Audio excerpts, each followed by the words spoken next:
Welcome back, everyone. This is it. We are finally at the grand finale of our Explainer series, mapping out the 24 Buddhist conditional relations.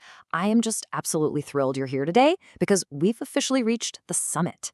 We've spent the last two parts digging into this incredibly vast, honestly kind of unfathomable network of how mind and matter interact. And today we are bringing it all home with the final 8 conditions.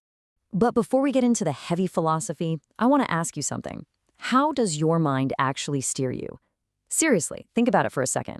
When you wake up, when you choose the exact words you're going to say, or even when you just randomly decide to click on something online, what are those invisible forces actually routing your daily decisions?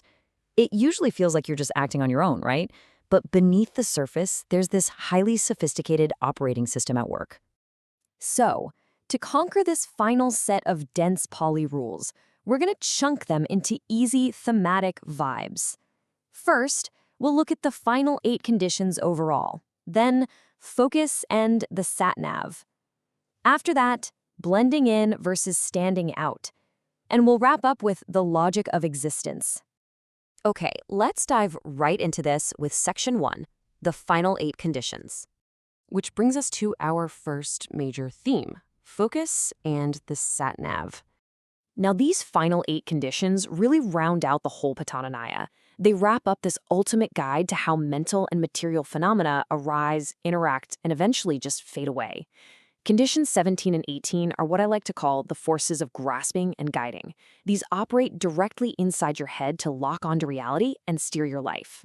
So let's look at the jhana condition. When we hear the word jhana in Buddhism, we almost always instantly think of deep meditation, right? But here, it simply means grasping the object firmly in a continuous, unwavering manner. Your mind is literally locking onto its target. And to do that grasping, it uses some very specific mental factors. We've got initial application, which basically points the mind, sustained application, which keeps it there, then there's zest, one-pointedness, and feeling, which, can be pleasant, painful, or totally neutral. If you have ever been completely absorbed in a task, like playing a video game or reading an amazing book, these exact mental factors are what's firmly grasping that experience for you. And that brilliantly illustrates our next condition, Magga Pakayo, or the path condition. Because if the jhana condition is all about grasping, the path condition is all about steering. These are the specific dhammas, the mental phenomena, that literally escort you to various destinations of existence. And that could be a woeful state, or it could be ultimate deliverance, nibbana. Think of the path factors as your mental sat-nav, or your mind's Google Maps. Every single time you act, you are plugging a destination into your mind's GPS. If you operate with wrong view or wrong effort, well, your mental sat-nav is going to route you straight into heavy traffic, those woeful destinations. But if you program it with right view, right mindfulness, right action, it steadily escorts you toward liberation. You might be the driver, but these factors, they are the navigation system, for sure. Moving right along to our next theme, blending in versus standing out.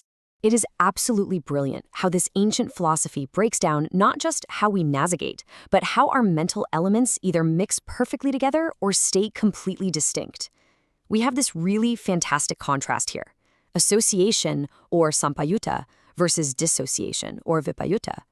This is the whole dynamic of mixing versus separating, and it completely dictates how your mind and body cooperate at any given millisecond. Let's look at sampayutta, the association condition. Now, this only happens between mental phenomena. Consciousness and its mental factors arise simultaneously, and they dwell on a single common object flawlessly. It's kind of like elements blending perfectly together into a smoothie. They are so unified that if even one element of the group fails to show up, the whole entire group fails to appear. They are completely, totally associated. But then, on the flip side, we have vipayutta, the dissociation condition. This is how mind and matter interact. They support each other constantly, sure, but they do it without ever getting mixed up or absorbed into one another.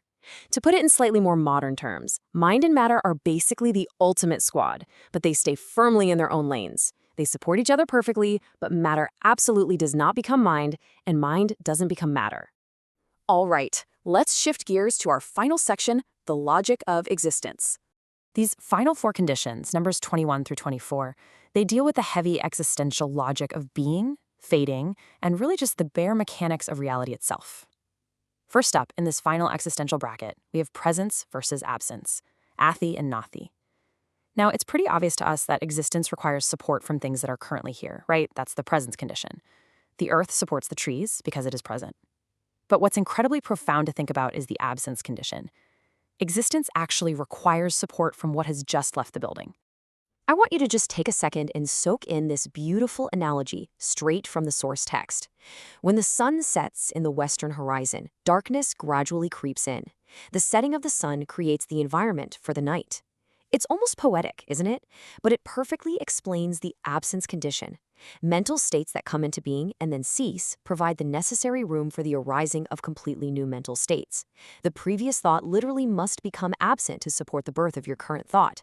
And this continuous, unpausing flow leads us right into condition 23, disappearance, or vigata. Every single mental phenomenon goes through these submoments: upada, which is arising; titi, which is presence; and bhanga, which is cessation. At the exact moment of bhanga, the thought ceases, giving room for the very next one. This cessation itself acts as the disappearance condition. It's the giving way, the letting go, that actually allows consciousness to flow continuously. And finally, we contrast disappearance with our very last rule, condition 24, non-disappearance, or avigata. Now, avigata is the exact opposite of the previous condition, and it actually functions pretty much exactly like the presence condition we talked about a minute ago. It supports reality simply by being in existence during those fleeting moments of arising and presence. And wow, there we have it. We have officially reached the end of the 24 conditional relations. We've gone from the very roots of greed and wisdom all the way to the profound existential conditions of presence and absence.